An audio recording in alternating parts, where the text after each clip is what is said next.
Hello, everyone. This is Alexander Lucard, and I am a system administrator with the Montgomery County COC. Today, we are going to be doing a training on how to edit a household, both in the household screen and in your program. This is a follow-up training to the Add a New Household training. Please view that one first, especially if you are new to using the Service Point HMIS, as otherwise this might be a little bit confusing. Again, today we're going to look at how to change a household, where we're going to add someone to the household or remove someone.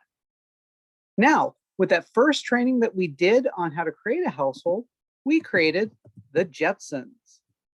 So we look up their name, as you saw. We just did Jetson, although you don't have to use the full last name. You can do about 2 letters in each column, like if we just wanted to do G-E-J-E and do a search, we'd get George Jetson. But for the purposes of highlighting all the family members that we're going to look at today, I just wanted to do the full Jetson. Again, generally when you're looking at a person on the live site, about 2 letters in the first name and the last name are good. Minimum typing for maximum efficiency. And we can see here, here's the 4 members of the family. Today we're going to be adding someone, and then after we add someone, we're going to let them leave. Now, to add a person to the family, we're going to want to go to one of the family members that are already existing. I always choose the head of the household. And if you remember from the previous training, that was George Jetson. So we're clicking on him. And now we're going to go to the Households tab. We can either go to the Households tab by clicking the households, or we can get there through the pencil. Either one is going to take us to the Manage Household screen, which is where we want to be. So if we do it from the summary screen here, we go to Households in the pencil, and that's going to take us to this screen here that we want to be at. We can also do it by clicking on the Households tab and clicking Manage Household, whatever you'd like to do. So as you can see, the Jetsons here, George, Elroy, Jane, and Judy, are all set up correctly. One member is the head of the household. We can see the relationship to the head of the household and the date they joined the household. Remember from last training, the joined household date is not the date they originally became a family. So if they've been married for 20 years, we're not giving them a date of 2001. We are doing joint household as in when they joined the COC. When did their household join the COC? And we can see that we have 4 members of the household. And they've been around for about a year, almost a year and a half now. And we're going to add a new member to the family. We're going to add Astro. And of course, Astro is a dog, but for the purposes of this training, we're going to say Astro is a baby. And what we're going to do is we're going to do an add or delete household members. We're going to click on add members, right? We're going to click on this button here. And this is going to bring us to the add or delete household members screen. We can see there's no one in the previous household member, and that currently there's nothing on the add clients to this household screen. So what we're going to do is we're going to click on the arrow here, and that's going to bring up a little client search screen, kind of like what we have in Client Point, but this is one for specifically adding members of the family. You'll remember this from when we did the adding the household in the previous training. Now, when you're adding a new household member, there's a good chance that they're not going to be in HMIS, especially if they're a baby. Because if they're only like 2 or 3 days old, how would they be in HMIS already, right? So we're going to do a search though, because you always want to do a search because you can't add a new client with this information until you do a search. So let's do Astro Jetson. Oh, look, no matches. And now the add new client with this information comes up. What we could do is we could add him, but first we just want to be safe. Because if we're adding someone who's like 40 years old, or it's a group of non-related people forming a household, what we want to do is we want to do several searches. We want to do an exhaustive search to make sure we're not duplicating an account, because we don't want any clients in our HMIS system to have multiple accounts and have their information spread between the 2. We only want 1 account per client. So we're going to do a search. And we can see just a few letters, nothing comes up. And then 1 last search, or 2 last searches that we're going to do. We're going to try just Jetson. No, No one comes up because these are looking for Jetsons that aren't in the family already. That's why no one's showing up down there. We've already got all the Jetsons apparently in the system that are in the family. We'll try one last thing and we'll do Astro on its own. And of course, if you're a cartoon buff, you'll know you might consider looking up Tralfaz, but we aren't going to do that. It's just a little cartoon Easter egg for you. So we were not able to find Astro Jetson, so we're going to add him into the HMIS system. And this is the same way that you would create a new person in a singles program. You do a search, and if you can't find the client after several searches, then you can begin to enter them as a new client. We're going to type in that social security number. We've got it. Are they a military veteran? We're going to say no. We're going to do one last search. Nope, nothing there. And we're going to add new client with this information. You're about to add a new client to the system. Did you look through all the possible matches? We did. Nothing came up, which means that there is no one by this name in the Montgomery County COC HMIS system. And so yes, we are going to add a new client. Okay. And as you can see, there is now an Astro Jetson in the system, his social security number and his ID. Doesn't have a date of birth, doesn't have a gender or any of that yet, because we don't have any of those questions on the client search screen. Remember, after we create the client, we want to go in and we're going to want to update all that information, but we're going to do that a little bit later because right now we're just editing the household. We're going to do continue.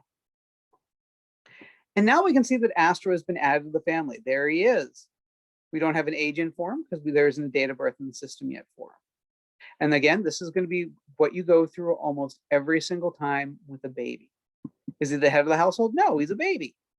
We're going to put him as a son, and we're going to say the date they joined the household. Now we can change this because maybe it's Friday night and they didn't, but he actually joined about a week ago and you just didn't get it in the system for whatever reason. There is that timeliness score in your APR that you have to worry about. Everything must be in the system no later than 72 hours after it occurs. But for the sake of justice practice, we're going to say that he actually came in on 4/01/2021. So there we can see Astro joined the family on April 1st, 2021. Nice little April Fool's joke. Everything's set up.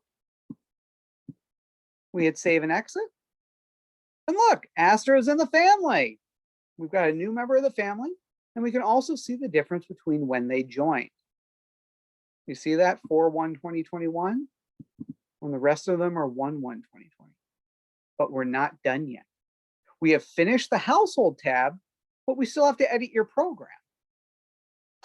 Because remember, we have to give him an entry into your program. Otherwise, you're not going to get credit for them being with your agency. So let's go do that now. We're going to go over to the entry exit, and we can see here's George, right? And now I want to show you what not to do first. So let's go into Astro's account first, actually. So let's say we're going to do entry exit, and Astro doesn't have one because Astro was not in the program yet. We just created him, so we couldn't have an entry exit. If we click add entry exit here,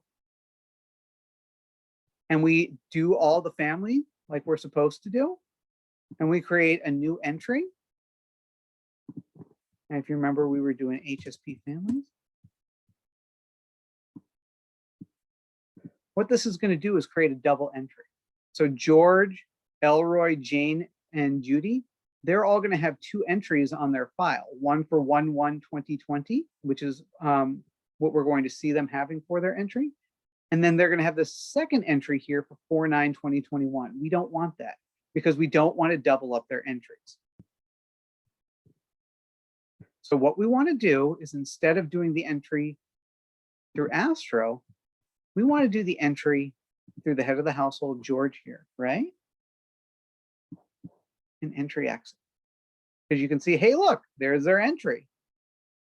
Now, we don't want to create a new entry again for here with the date that Astro came into the program, because again, that's going to make that same error we saw under Astro if we hit save and continue. And that's going to be everyone's doubled up with the second entry except Astro. We don't want that. We want to make sure this is as clean as possible without any edits that we have to do and go back and fix, because we want perfect data quality. So we're going to click on the pencil. right? And we can see here's the 4 members of the family, and they all came in on 1/1/2020, right? So what we're going to do now is we're going to add a new family member, include additional household members, someone who is in the household but not attached to this original entry date. And we're going to click Astro, and we're going to do continue, right? And now we're going to hit save and continue. And this brings us into the family. You can see George's information is all done. I know that if I had a person in my program for a year and a half, that I would have every piece of information filled in, all the HUD verifications, the income, everything else. And I know that you will too. But now we have to do a little fix here, because Astro didn't actually come in on 1/1/2020, right? He came in on April 1st, 2021, and we want to reflect that. If we don't do that, it's going to say he's been in there since 1/1/2020, which isn't right, because remember, we're saying he was a baby that was born on April 1st, 2021. So he didn't come into the program when he was -1.5 years old, and that's what would show up on your ART reports or your HUD APR, which is the big report. And you always want to make sure that you are tailoring everything to that APR so you have as little errors as possible, and so that your ranking on the NOFA is as top notch as you can get. And of course, you don't want anyone in your reports being -1.5 years old, because you don't really have zygotes in your program. So what we're going to do is we're going to fix this now. Everyone's got the same update. We're going into just Astro. Let me show you that again, just to make sure you didn't see that. We're going to click on the pencil on Astro start date. Now, currently everyone is clicked, and we don't want that, because if we change just Astro's date here to 4/1/2021, remember, everyone who has a check mark on their name is going to have that start date change too. And then everyone's going to have gone from January 1st, 2020 to April 1st, 2021, and you're going to lose a year and a half of data. You don't want that. So we're going to click off everyone else except Astro. And we hit save and continue. And there it is. And now we can see that the project start date is going to be the same for everyone except Astro. And this properly shows that Astro came into the program a little over a year after the rest of the family. In this case, he was born into the family. He's a fountain baby boy or a puppy, whatever you want to call him. And we can see that there's going to be a difference here. As well, if you had given him a start date of 1/1/2020, he'd be missing the interims that he should have when there were any income changes, and also the annual assessment that should occur on 1/1/2021, the year anniversary of them being in the program. Remember, it is mandatory that you do an annual assessment, but we will cover that in a separate training. And then, now that you've got all this set up, you could go into Astro's account and fill out all of his missing information. See, relationship to head of household, child, date of birth, we're going to say 04/01/2021. That's why he joined the family with that date, because that's the date he was born. Primary race. We'll choose white since the rest of the family is Caucasian. Technically, he's gray. Ethnicity, he's not Hispanic. Gender, male. Find contact information. Of course, we wouldn't have that because he is a baby. Does he have a disabling condition? No, not unless he was born with one, and we wouldn't know. And the nice thing about filling out a baby is, even though you have to do all these questions, these are all pretty easy ones. No. Prior living situation is going to be the same situation as the head of the household, because it's all a family. They came in together. So that's the really weird part, is because it's a baby, right? And you can't really do any of the others because the client doesn't, although the client does know he's a baby, he's a few days old, he's not going to know. We want to make sure that the family all has the same thing. So we know that George had owned for a year or more, and we know his income is no because he is a baby. HUD verification? No. And remember, every question on the entry screen must be filled out. Every question that you do not have filled out is going to get you a deficiency. It's going to take you down that ladder of the NOFA, and we don't want that to happen to you guys. Every question needs to be filled out for data quality reasons. Because remember, if it's not an HMIS, it doesn't count. It doesn't matter how good your paper files are, how good your Excel sheets are. Everything must be an HMIS or it does not count.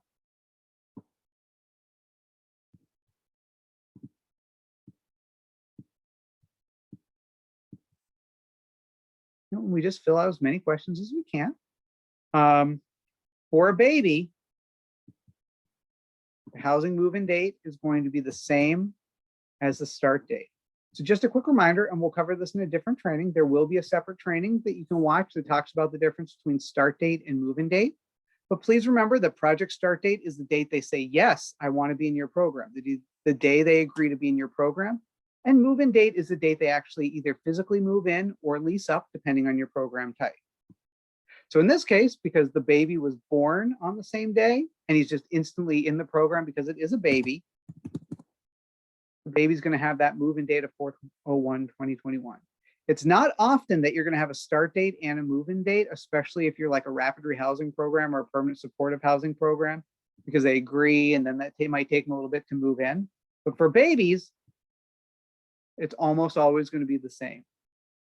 We've got a housing move-in date and we've got a start date of 4/1/2020, right? We wouldn't have a coordinated entry assessment because the rest of the family already would have it. And of course, the baby couldn't go through the coordinated entry. But if you wanted to be thorough, you could just copy over what the head of the house. We hit save and exit. We've got all the questions that we can answer for the baby in there. And now we're done. And you can see if we go back, all the family has a project start date of 1/1/2021. But if we click on Astro, his entry date is 4/1/2021. Again, we go into the account. Everyone is still connected, which is great, right? Right?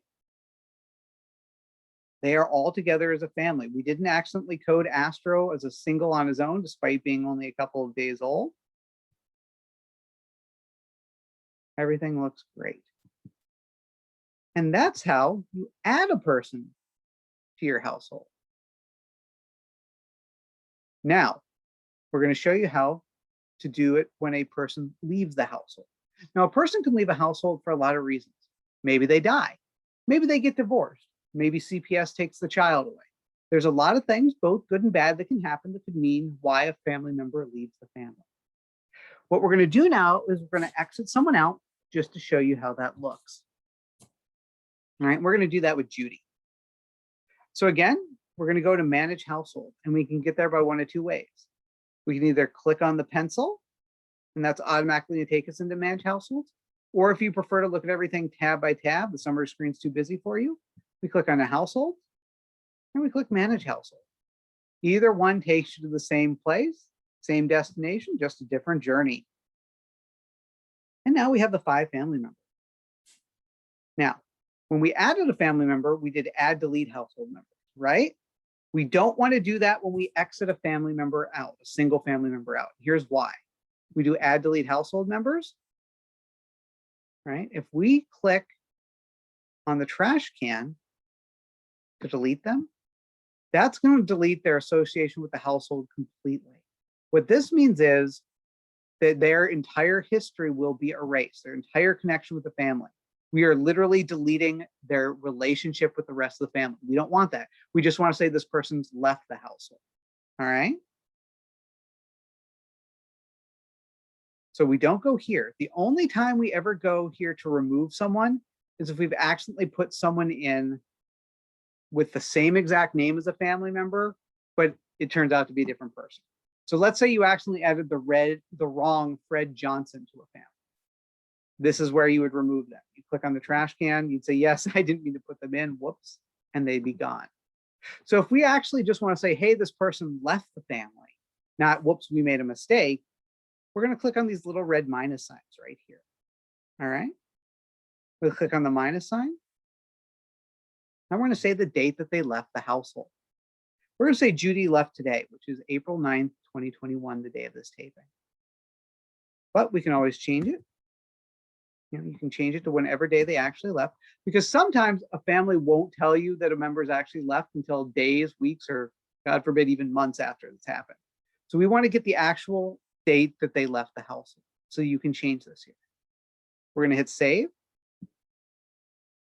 Right? And where's Judy? Look, we're down to 4 members: George, Astor, Elroy, and Jane. Where's Judy? Judy is now under here, previous household members. There we see Judy left the family on 4/9/2021. And if we click, her previous association for the household was as their daughter. All right. So Judy has left the family. And this is permanent. You have to remember that when you exit someone from the household, that's a permanent. You can't just magically put them back in. You can add them in if they return, but you can't undo their removal. That is permanent. They are a previous household member, and they will always be a previous household member unless they return to the family. So if you make a mistake, you're really not in a good spot here. So you have to be very careful and very thorough. Right? We're going to save and exit. And now Judy is no longer a part of the household. She is still connected though. She used to be part of the household. So she is still connected to this household ID, this number 6 2-parent family, and always will be. And that's good because maybe sometimes they return. So what we're going to do now is we're going to go into Judy's account. Because although we have removed her from the household, this client is not currently a member of the household. She was previously a member of this household, household ID 6, so the 2-parent family. She is still in your program. See how she doesn't have an exit date? Just because you exit them from the household does not mean you are done. You still have to exit them from the program. All right, and we're going to do that now. We're going to exit Judy from the program.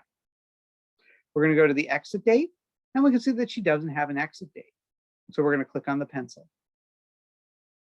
And right now we can see Judy is the only family member checked. That's what we want because we're only checking out a single person. If we're checking out the whole family, everyone needs a check mark. If they all leave together as one big unit from your program, everyone should be checked. In this example, we are saying Judy left the family. She's the only one leaving your program, so she should be the only one with a check mark.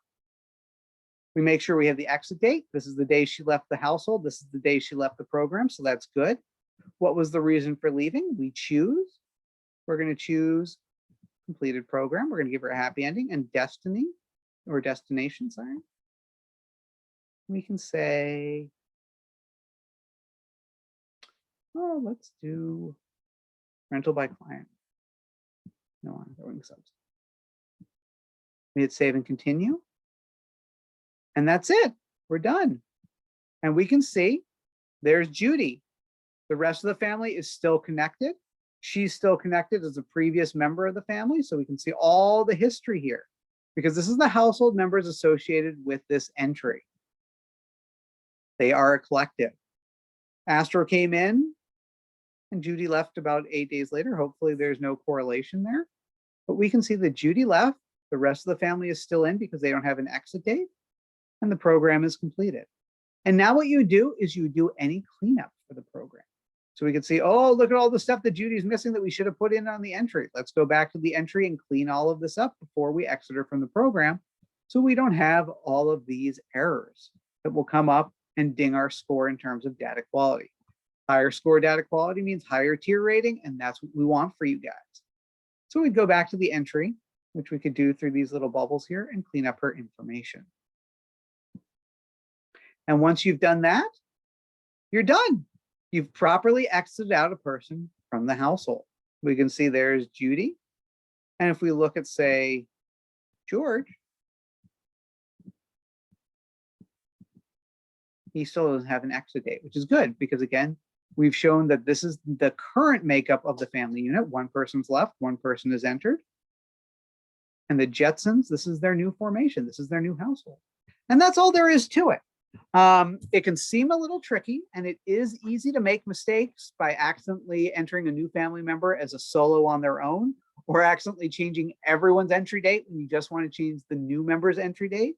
It's also easy to accidentally exit more than just the one person leaving, or it's also easy to make the mistake of trying to exit everyone as a group, but forgetting to make sure everyone has their check mark. And so only part of the family is exited out.